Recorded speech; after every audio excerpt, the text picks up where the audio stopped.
Welcome to Writers Gambit, part 2 of a 2-part series of readings from the Writers Radio community.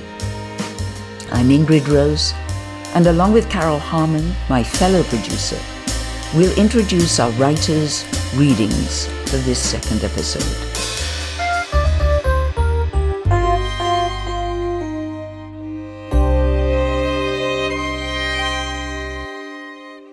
We begin with Elizabeth Cunningham, reading from her recent book, Look to This Day, Poems for Doris McCarthy. As Elizabeth describes herself, as a novelist, she has always lived a double life, one in the stories, one in the world, each one affecting the other. In the world, she's married, has grown children, is growing old. For many years, she facilitated celebrations and other gatherings as an interfaith minister and counselor, now semi-retired. She lives to the west side of the Mehicantuck River. Her church is now her backyard, a magical place where this world and the other meet. Look to This Day, Poems for Doris McCarthy, is a dialogue between the poet Elizabeth Cunningham and the painter Doris McCarthy, whose cottage on Georgian Bay became Elizabeth's refuge during the weary years of the pandemic.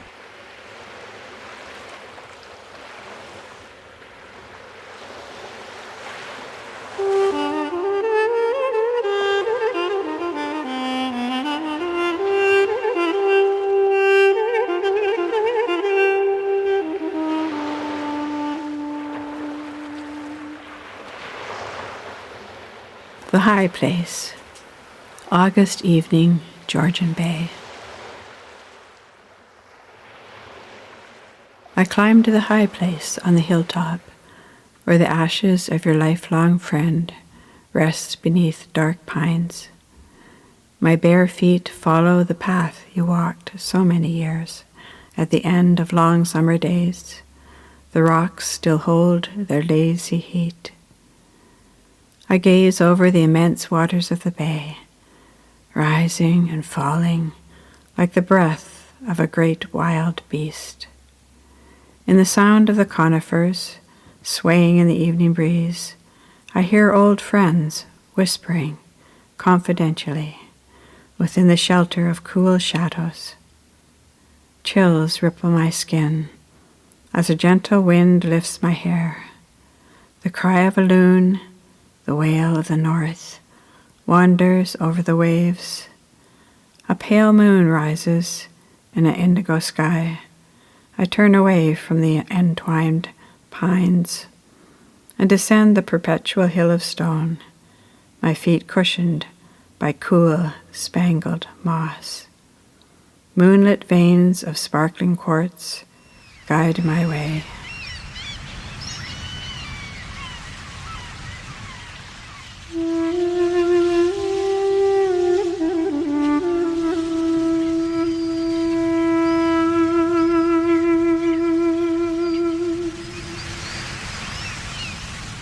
Late summer day on Georgian Bay.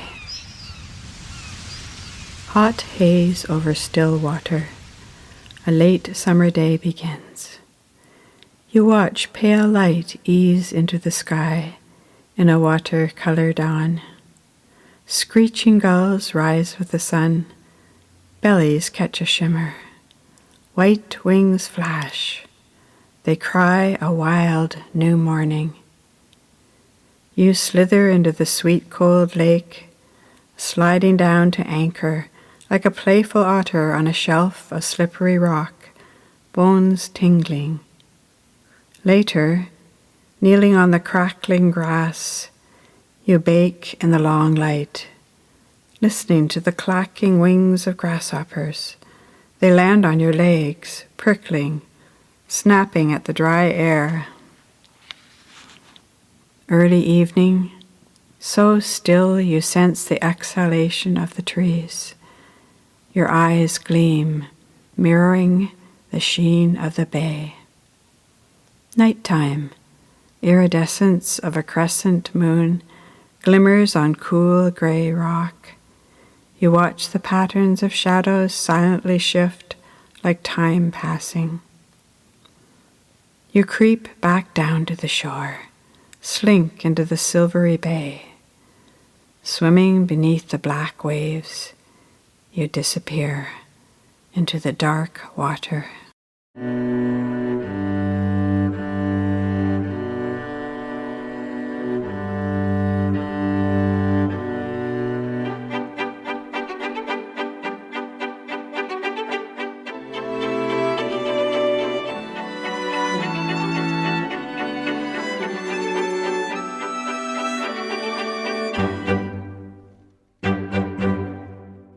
Alassio. Oh, to be in Italy, where the sky opens wide and the sun glitters on the domes and piazzas, beaming all those who love art. Whimsical light flits over the village of Alassio. You step out on the arm of a bold young Italian, thrilled to show off his world. Together, your footsteps echo down narrow, winding streets made just for walking long ago. You laugh and sing as you stroll along. Bells and old towers resound. Enraptured by the intonation, you shed tears at sheer beauty, bow before the sacred. Buildings glow splashed in red and gold. Among jade-green trees you draw a geometry of place and time, defined by a fine, dark line. Vivid colors ease across the bright white page.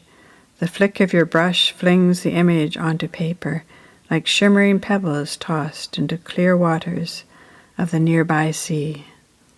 Ripples reach all the way over the ocean and down through the years to the moment I enter your painting and join you there.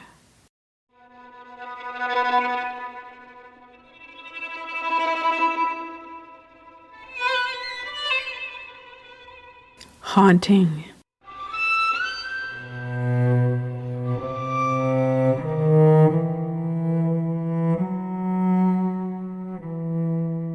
The spectre of a perpetually snow-shrouded peak is suspended pale and frozen above the sweep of a long, dark mountain range. The deep, indigo far shore beckons. Stunning in the foreground, like a great white bird, an ice floe hovers over a tranquil turquoise sea, albatross of the Arctic with an effortless glide. As with all icebergs, there's far too much unseen. The painter can only hint at the depths beneath the uncanny surface. The fantastic focal ice form is poised, just off-center, unnerving. The jagged flow is like a ghost of what was, is, or could be in that far north cold. Vision of an artist who, like a wraith, has vanished, leaving only a warning as the Arctic evaporates into thin air.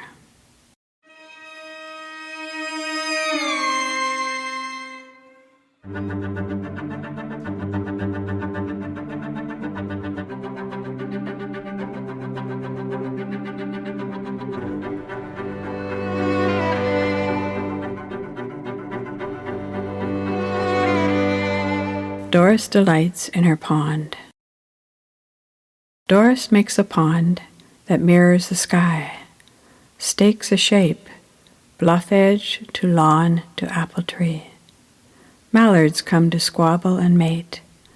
Blossoms of apple trees gaze at their reflection, turn into fruit, and fall with their leaves. In May, she leaves her door open at night, hears the thrilling, trilling, shrilling toads chorus in the shallows, the haunting cry of a hunting owl. Herons stalk for fish, toss them in the air, swallow them whole, spear frogs. Iridescent dragonflies flit in the summer sky, bellies bright with the blue light of the pond, flickering wings refracting all the colors of her artist's garden.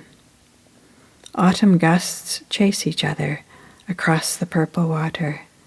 Asters and goldenrod toss in the wind, sun showers pelt down.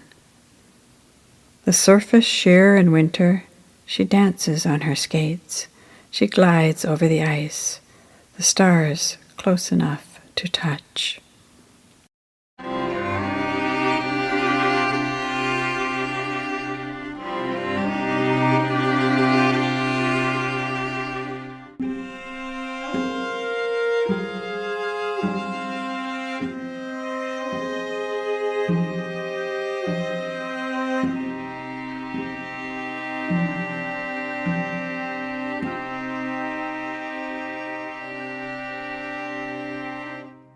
Doris at 100.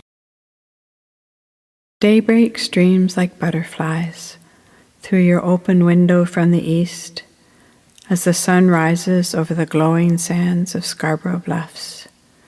The great lake shimmers quietly in the arms of a warm summer dawn. You shift slightly in your cool white sheets. Your fragile eyes halo the gold. Here you lie, bones light as birds, awaiting departure, your life setting slowly. Calmly you name your dead long gone. They gather around you in shadows, cast by morning light. You are 100 years old. What remains? The laughter of lifelong friends in your dreams. A chagrined lover turning away, finally, forever. Your mother's deep contralto curse. Your reconciliation with it all. An angel perched on your weather vane, terrible and true, tethered to the peak of your home. A brushstroke, a painting of a sky holding all your heart can offer. A final salutation to the dawn.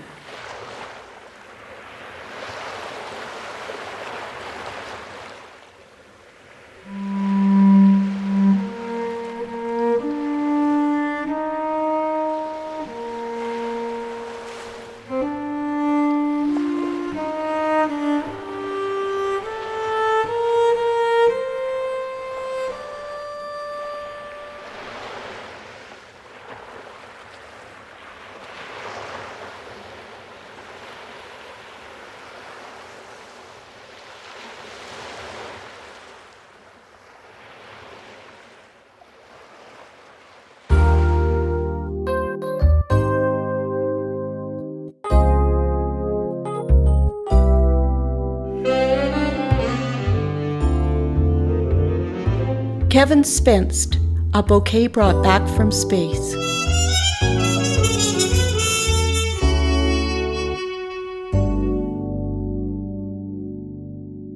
Kevin writes of this book, I live in a bachelor suite in a building named the Stanley Park Manor in Vancouver's West End. The sequence of poems I'd like to share from my latest book, A Bouquet Brought Back from Space, contains a crown of sonnets dedicated to my friend Jeff Stoodle, who also lived in this building decades ago, written immediately after I'd learned of Jeff's passing.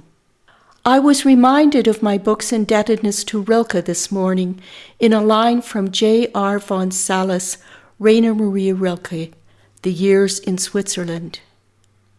Quote, for the organ thunder of the elegies he had received signals from space, end quote. My book takes inspiration from Rilke in several ways, one of which is through Jeff's fascination with Rilke and how he wove his words and ideas through his own poetry. It was also in conversation with Ingrid Rose one afternoon, just outside the manor, when she recommended an episode of On Being with Joanna Macy and Anita Barrows, who just translated Letters to a Young Poet. Listening to that episode got me reading and rereading Rilke, who became more and more important to some of the book's overall themes of angels, isolation, and love.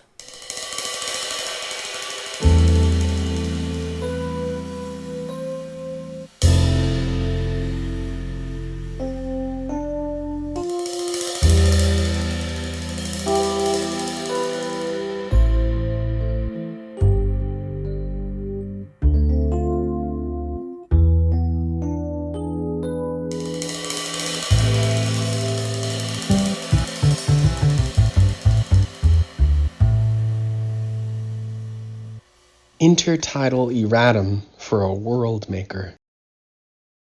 Under the rising abundance from raindrops, crows peck and claw into the morning sand, lately unveiled from the tide, which now moves away northwesterly from the gray-winded clouds. Here was the promise of our swim, but our time zones no longer align.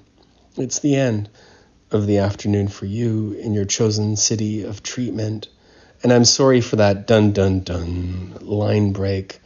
Allow me another rush ashore. The end of any fears will sink to silt-stirred turbidities.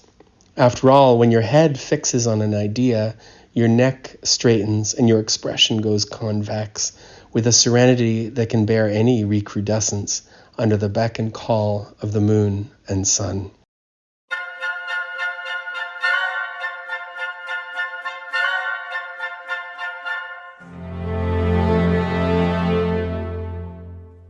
Das Gelächter washed ashore.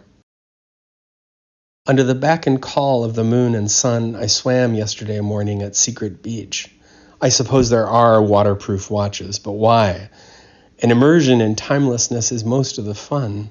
More to the point, I think Rilke's angels come from the ocean. Each wave is one of them wading in the wings.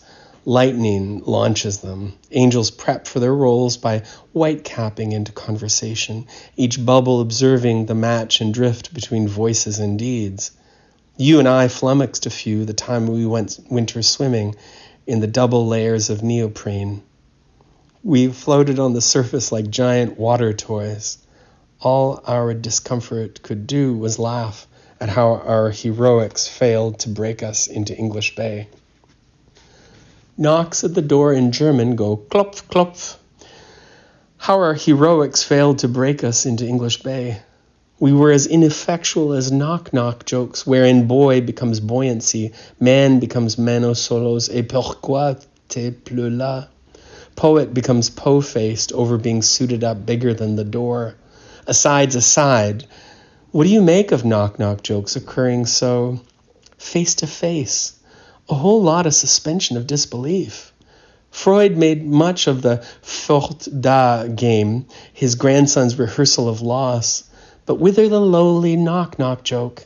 One repeated word invoking an entire scene of a stranger at the door with a stump name that, when questioned, turns stupendous. Or is it that any doubling up sounds love's surprise proximity? I miss you, friend. And well, I hope you're well.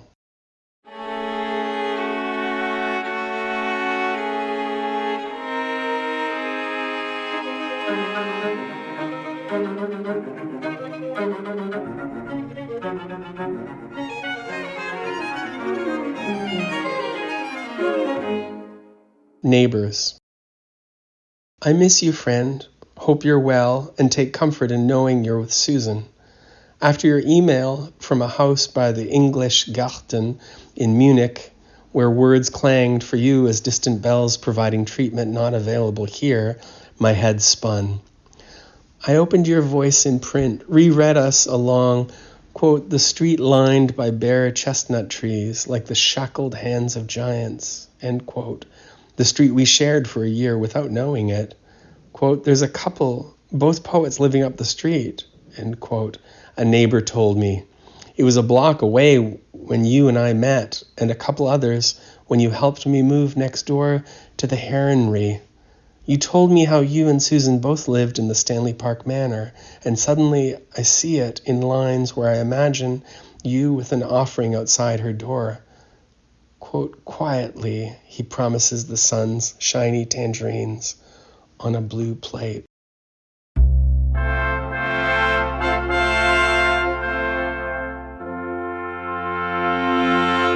How it was I came to learn. But I was hurt recht through mine eye, Chaucer. Zooming with classmates, news texted side-swipingly across my screen. Someone asked if I was all right as I felt my face tuning out, gutted, my words broken as if some offering of another version of Middle English. I told them to continue, that I would go, and come home with their voices having filled the corners. I closed the door on old alliterations, walked to the ocean, where I hoped you'd be.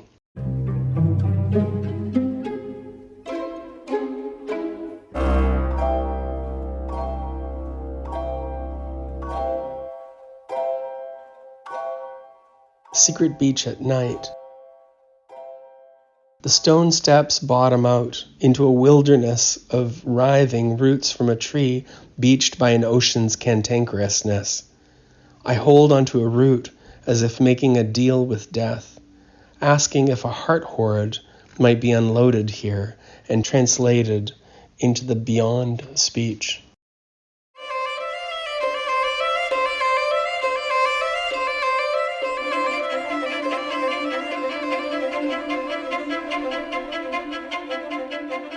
Third, wheeling my way into your Welt.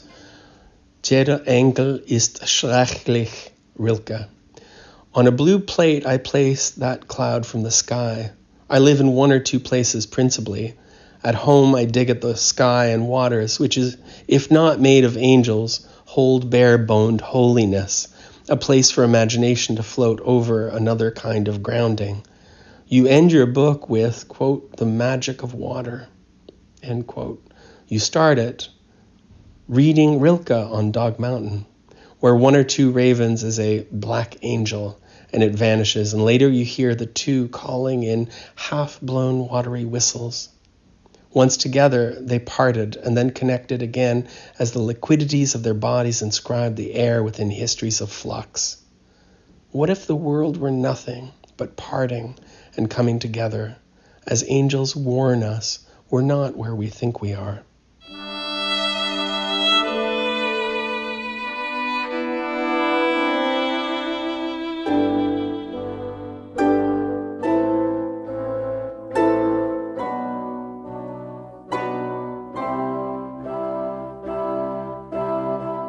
Susan Dambroff is a poet, performer, and now retired teacher living in San Francisco. She'll be reading from her chapbook, A Chair Keeps the Floor Down. These poems are dedicated to the children she had the privilege of teaching and who taught her. Written after retiring from a rich career as a special education teacher in San Francisco, as a way to honor each heartbreak and celebration she encountered, and to move into the next, more spacious journey of her life. As a teacher, she would corral the children into loops of captivating play, just as the poems do, as they witness taking the journey out of the classroom into the lives of their families and communities.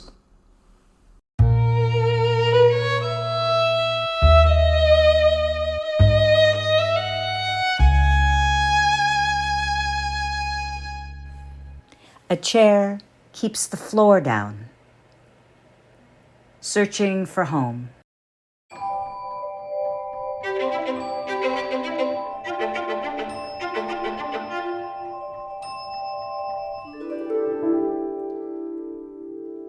I teach children. A line is to sit on. A circle is to hold hands. Red is the color of the door that lets you in. Jonathan carries a small photo book with pictures of abuela, tio, and tia. Tu familia, I tell him. He pats the slippery pages.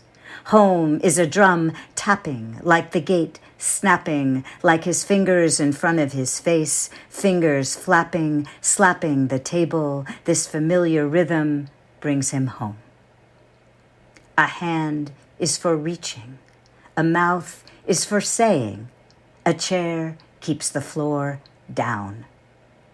Jonathan runs to watch the school bus not moving, runs to watch the door open and then close.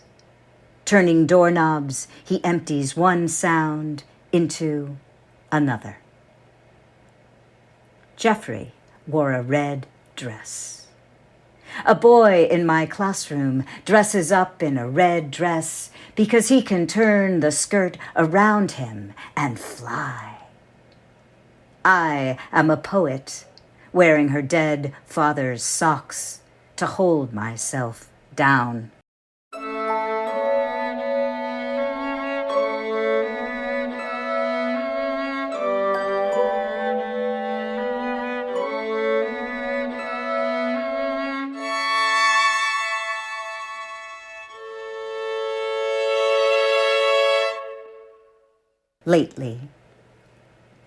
Lately, my old cat sleeps in my poems, sleeps beneath her sky blue blanket in all of my poems. Lately, I don't remember my dreams, only that I am forever losing something worth having. The tree cut from my window, a sneaker wave that suddenly takes me away. Lately, I have been craving chocolate, some rush of imagination. I am thigh high in the unknown, some math without answer. Lately, I dream autistic children have long sentences of explanation. I try to read a book in your eyes. Lately, there is something I want without asking, like the cat who gets held and stroked and talked to without asking. Lately, I look for myself in your arms, remember the smell of what hurt, like parents who will never come back from that long drive across town. Lately, I am oceans of fear, the rain that held its breath for years and finally fell.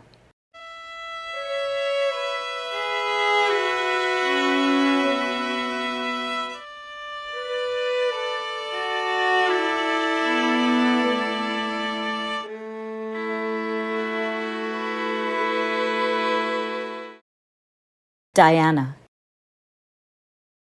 I have always worked with children. I was 13. Diana was 7. She lived next door. Her family called her retarded. I would walk the thin path from my house to hers, and her tiny Italian grandma, gray hair and bun, would open the sliding glass door. It was my first job. Diana, with black hair swinging, head rolling back and forth in a figure 8, would make a sideways smile and take my hand.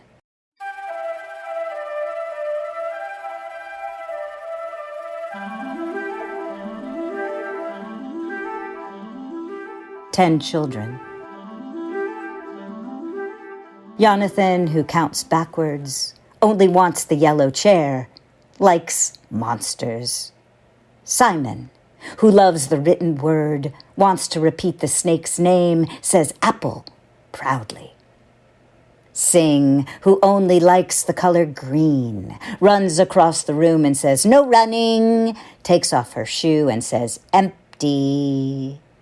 Leo, who sits right down but doesn't want to get up again, nods his head, points and signs more to make sure he gets the cookie. Billy, who likes little dolls and calls them Superman. Sarah, who pretends she's a puppy dog.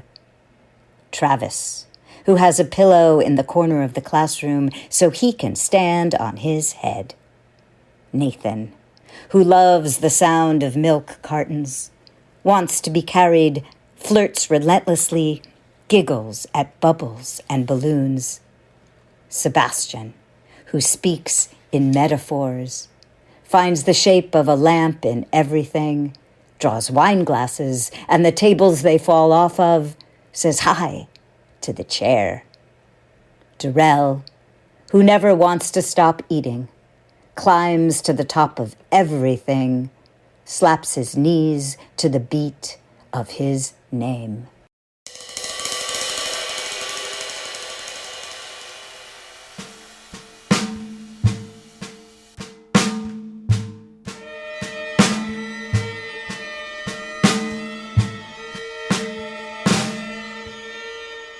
Lockdown. 2 teachers, huddled in a closet. Children already gone home. Classroom door doesn't lock. Panic over loudspeaker. Crouched for half an hour, without word, of police with shotguns, men handcuffed on the ground. I pray. White light. What if? White light. What if? Slide the door open. Grab the phone. The secretary says, she is sorry. We've been forgotten. Didn't get the signal. All clear. Today, I take to the garden. Hummingbird so close, the absolute beat of her wings, then suddenly gone. This slithering pulse of life, this vibrant exchange of color. Lesson plans. Paint paper plates yellow to make the sun. Find everything that starts with G. Gorilla, goldfish, gummy bear. Give out puzzles as anchors. A duck has a beak. A barn door makes a farm. The alphabet always starts with the letter A. Teach, like conducting rows of tumbling chairs. Love the children as they bite the ears off of the animal crackers.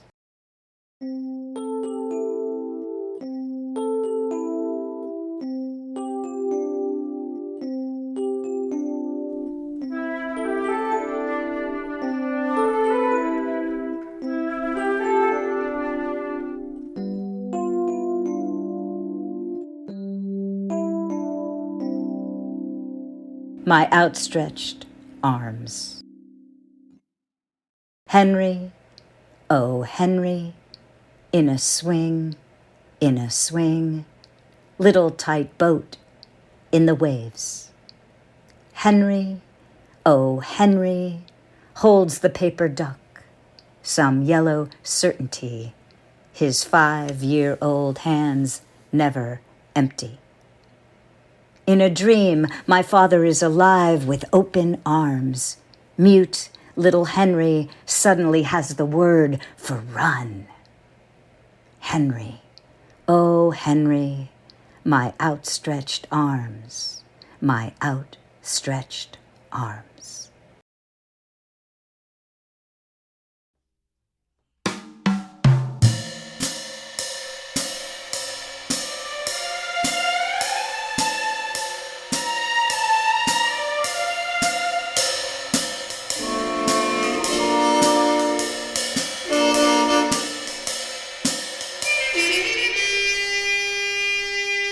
Alison Goler lives in Provence. She writes short stories and mystery novels. Frozen in Love is the second of a 4-part series featuring Will Sargent. Alison says, the idea to write a series of murder mysteries set in the fictional village of Wilburn, Vermont, and featuring a local locksmith, Will Sargent, and his bookie's wife, Poppy, was inspired by my uncle, Bill Denning, a real locksmith, and his wife Phyllis, both long-term residents of the village of Shelburne, Vermont. In Frozen in Love, a restaurant manager is found dead inside a meat freezer. When Poppy discovers an unusual smell emanating from her husband's brand new winter gloves, a dangerous journey to solve the murder ensues.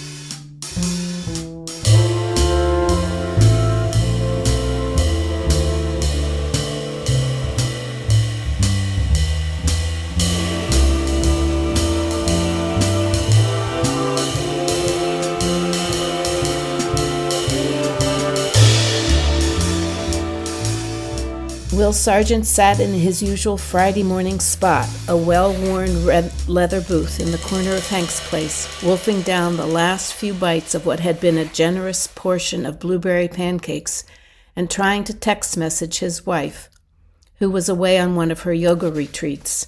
It was no use. He could barely see the tiny screen on his phone, and his fingers were just too clumsy to maneuver the keys. Who was he kidding anyway? He was 66 years old. Why, he remembered when telephones had party lines and you had to stand in one place to talk. Now you could text message or call from anywhere, the supermarket, your car, a diner. He'd read in National Geographic that some climber had even text message from the top of Mount Everest. It was a crazy world he lived in. Except, he hated to admit, it was good for his locksmithing business. His customers could reach him no matter where they were, and he could go anywhere without missing their calls. Sometimes that even meant saving lives. Take that retired school teacher, for example, who, panic-stricken, had called Will from the inside of his garage because the lock on the garage door was jammed, and he was beginning to hyperventilate. He thought maybe he was having a heart attack. He had tried reaching his neighbor without success, and so far the police had not responded.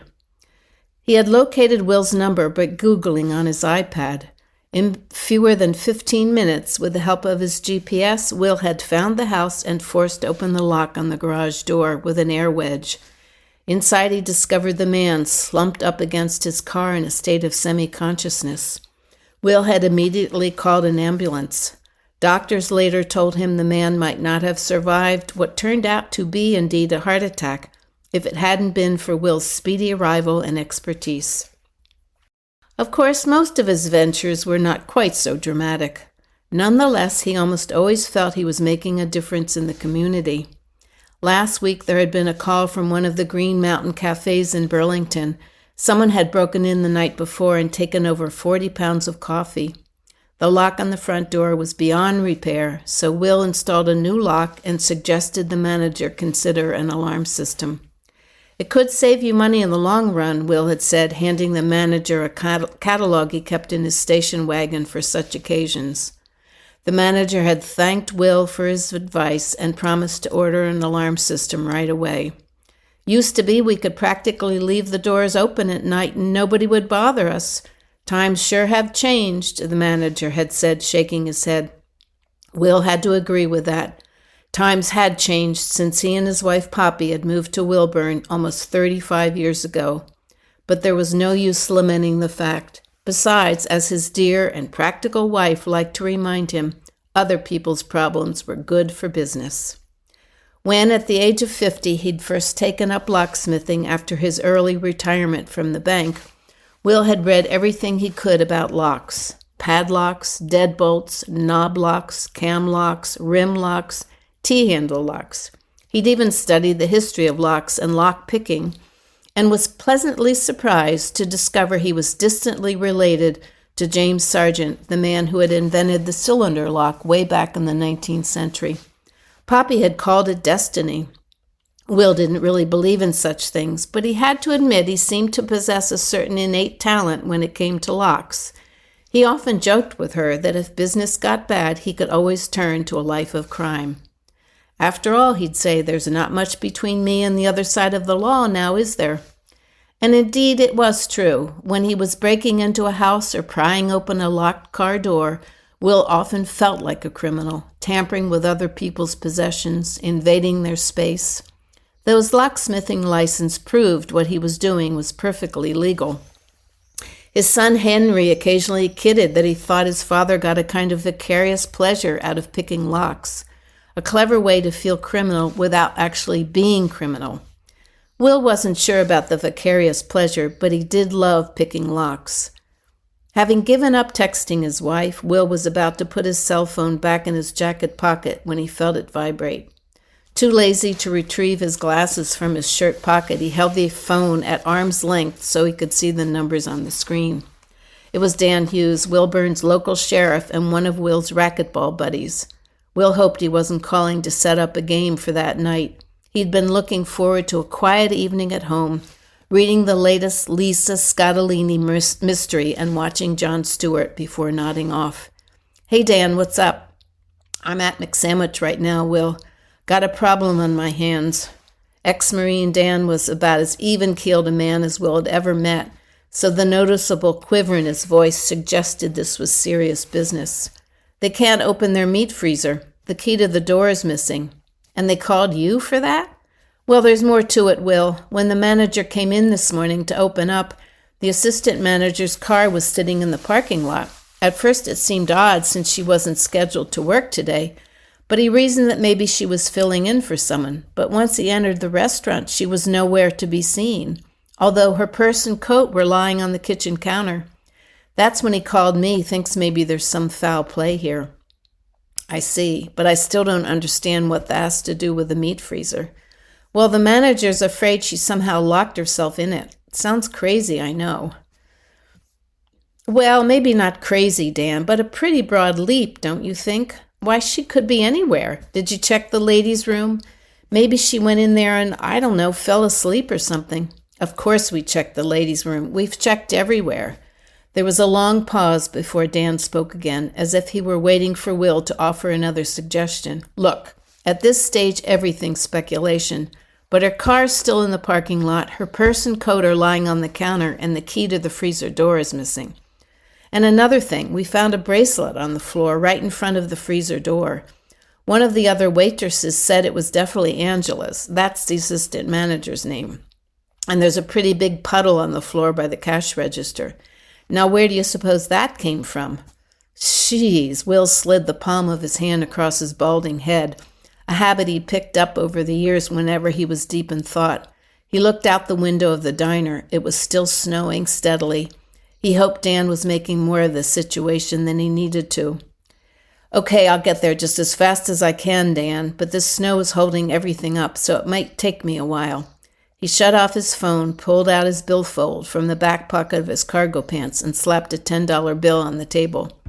If it was true that the girl had somehow locked herself in the freezer, this was one locksmithing job he was not looking forward to.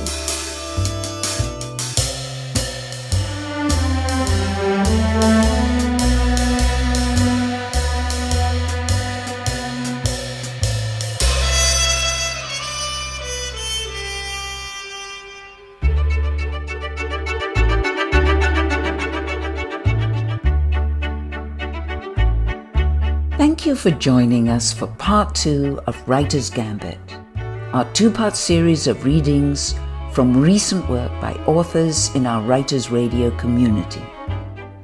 You've been listening to Elizabeth Cunningham reading from her recent book, Look to This Day, Poems for Doris McCarthy. Kevin Spence reading from A Bouquet Brought Back from Space. Susan Dambroff reading from her chapbook, A Chair Keeps the Floor Down. And last but not least, Alison Gula reading from her mystery novel, Frozen in Love. We're grateful to these writers for sharing their work with us. Thanks too to my co-producer Carol Harmon, who initiated this 2-part Writers Gambit as our summer programming, and introduced Kevin Spence and Alison Gula. As ever, we couldn't bring Writers Radio to you without our music man, Gary Sill. Thanks to him for all his creative work, and to you, our listeners. Thanks for listening. You have been listening to Writers Radio, a non-commercial collaborative project which presents talented writers reading their own work. These stories, essays, and conversations revisit the long tradition of oral storytelling that connects us to the inspiration behind the words. Be sure to check the website, writersradio.ca, to subscribe to our free notifications list. It's also a way of letting the writers know you are there and appreciating their creative work.